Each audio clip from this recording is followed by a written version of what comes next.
Assalamualaikum warahmatullahi wabarakatuh.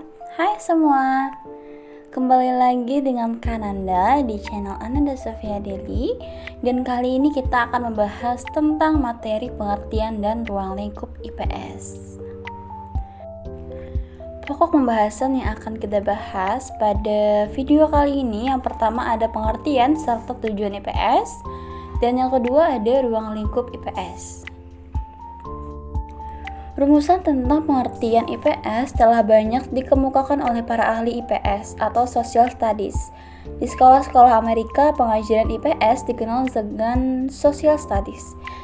Jadi, istilah IPS merupakan terjemahan dari Social Studies. Dengan demikian, IPS dapat diartikan sebagai penelaahan atau kajian tentang masyarakat.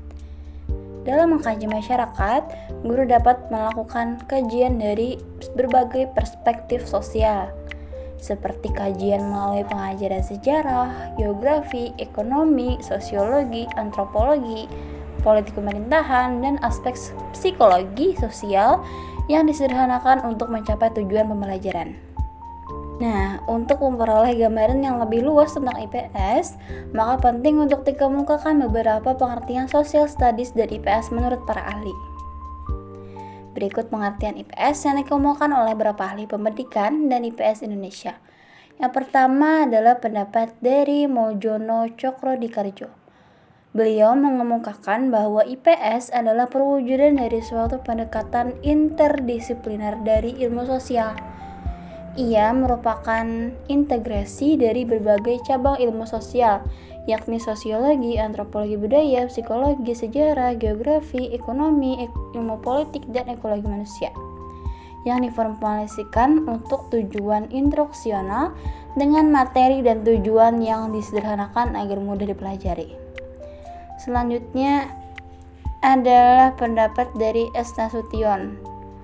Beliau mendefinisikan IPS sebagai pembelajaran yang merupakan fusi atau paduan sejumlah mata pelajaran sosial.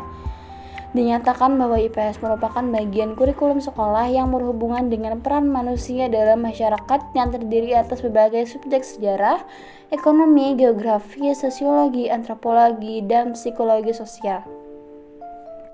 Dari pendapat para ahli tersebut, dapat disimpulkan bahwa ilmu pengetahuan sosial adalah bidang studi yang mempelajari, menelaah, dan menganalisis gejala dan masalah sosial di masyarakat, ditinjau dari berbagai aspek kehidupan secara terpadu.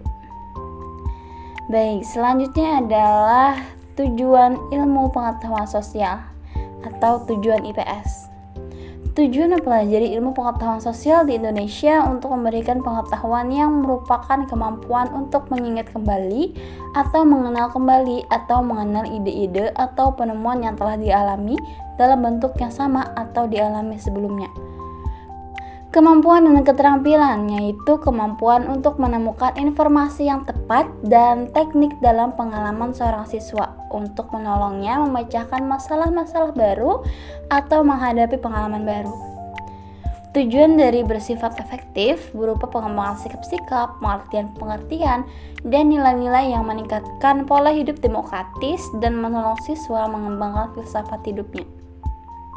Tujuan pembelajaran ilmu pengetahuan sosial secara umum dikemukakan oleh Fenton tahun 1967, yaitu mempersiapkan anak didik menjadi warga negara yang baik, mengajar anak didik agar mempunyai kemampuan berpikir dan dapat melanjutkan kebudayaan bangsa. Sedangkan Clark dalam bukunya yaitu Social Studies in Secondary School, A Handbook tahun 1973 menyatakan bahwa studi sosial menitikberatkan pada perkembangan individu yang dapat memahami lingkungan sosialnya, manusia dengan segala kegiatannya dan interaksi antar mereka. Jadi, tujuan utama pengajaran Social Studies adalah untuk memperkaya dan mengembangkan kehidupan anak didik dengan mengembangkan kemampuan dalam lingkungannya dan melatih anak didik menempatkan dirinya dalam masyarakat yang demokratis serta menjadikan negaranya sebagai tempat hidup yang lebih baik. Materi selanjutnya itu tentang ruang lingkup IPS. Secara mendasar, pembelajaran IPS berkenaan dengan kehidupan manusia yang melibatkan segala tingkah laku dan kebutuhannya. IPS berkenaan dengan cara manusia memenuhi kebutuhannya, baik kebutuhan untuk memenuhi materi, budaya, dan kejiwaannya. Memanfaatkan sumber daya yang ada di permukaan bumi, mengatur kesejahteraan dan pemerintahannya maupun kebutuhan lainnya dalam rangka mempertahankan kehidupan masyarakat manusia. Singkatnya, IPS mempelajari, menelaah, dan mengkaji sistem kehidupan manusia di permukaan bumi ini dalam konteks sosialnya atau manusia sebagai anggota masyarakat, dengan pertimbangan bahwa manusia dalam konteks sosial demikian luas. Pengajaran IPS pada jenjang pendidikan harus dibatasi sesuai dengan kemampuan peserta didik tiap jenjang, sehingga ruang lingkup pengajaran IPS pada jenjang pendidikan dasar berbeda dengan jenjang pendidikan menengah dan pendidikan tinggi. Nah, sudah sampai kita di akhir video. Selanjutnya adalah tentang rangkuman dari semua materi yang sudah kakak jelaskan sebelumnya. Yang pertama, IPS merupakan fusi atau perpaduan dari beberapa disiplin ilmu sosial yang mempelajari mulai jenjang pendidikan dasar sampai jenjang pendidikan tinggi. Ruang lingkup kajian IPS meliputi A. Substansi materi ilmu-ilmu sosial yang bersentuhan dengan masyarakat, dan B. Gejala, masalah, dan peristiwa sosial tentang kehidupan masyarakat. Kedua lingkup pengajaran IPS ini harus diajarkan secara terpadu karena hakikat pembelajaran IPS tidak hanya bersifat teoritis tetapi juga praktis.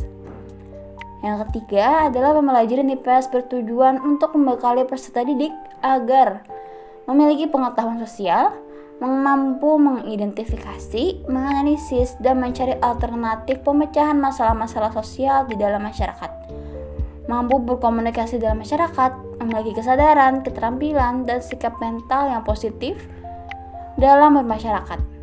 Dan yang terakhir adalah mampu mengembangkan pengetahuan dan keilmuan IPS sesuai dengan berkembangnya masyarakat dan iptek.